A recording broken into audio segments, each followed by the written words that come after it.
আপনি বাসে যাচ্ছেন, হঠাৎ পাশের মানুষটা হাঁচি দিল। বাতাসে ভাসমান ক্ষুদ্র ক্ষুদ্র ড্রপলেট আর কয়েকটা ভাইরাস নীরবে আপনার নাকে ঢুকে পড়ল।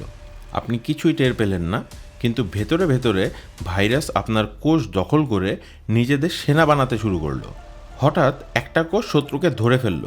সে ইন্টারফেরন নামে মেসেঞ্জারকে দিয়ে রাজ দরবারে সতর্কতা পাঠিয়ে দিল। মস্তিষ্কের রাজা হাইপোথ্যালামাস যুদ্ধ ঘোষণা করে দিল। সে বলল, শরীরের তাপমাত্রা বাড়িয়ে দাও, শত্রুকে গরমে দুর্বল করতে হবে। আপনি কাঁপতে থাকেন, শরীর গরম হতে থাকে, তাপমাত্রা বাড়তে থাকে। এবার যুদ্ধক্ষেত্রে নামলো আপনার মূল বাহিনী, নিউট্রোফিল, যেটা অশ্বারোহী সৈন্যদের মতো ছুটে এসে শত্রুকে আঘাত করতে থাকে।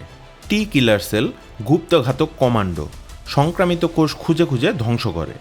আর বি সেল, যেটা হলো অস্ত্র প্রকৌশলী, যেটা অ্যান্টিবডি তৈরি করা শুরু করে। 3 থেকে 5 দিনে তৈরি হয় অ্যান্টিবডি, নিজেদের স্পেশাল তীর ধনুক। তারা ভাইরাসকে বেঁধে ফেলে, কোষে ঢুকতে বাধা দেয়, আর সৈন্যদের বলে এদের ধ্বংস করো। দিন 7 থেকে 10, যুদ্ধের শেষ পর্যায়ে ম্যাক্রোফেজ নামে আরেক দল সৈন্য যুদ্ধক্ষেত্রে আসে পরিষ্কার পরিচ্ছন্ন করতে। ভাঙা কোষ, মৃত ভাইরাস সব সরিয়ে দেয়।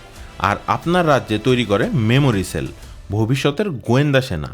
পরের বার শত্রু ঢুকলে যুদ্ধে নামার আগেই শেষ করে দেবে।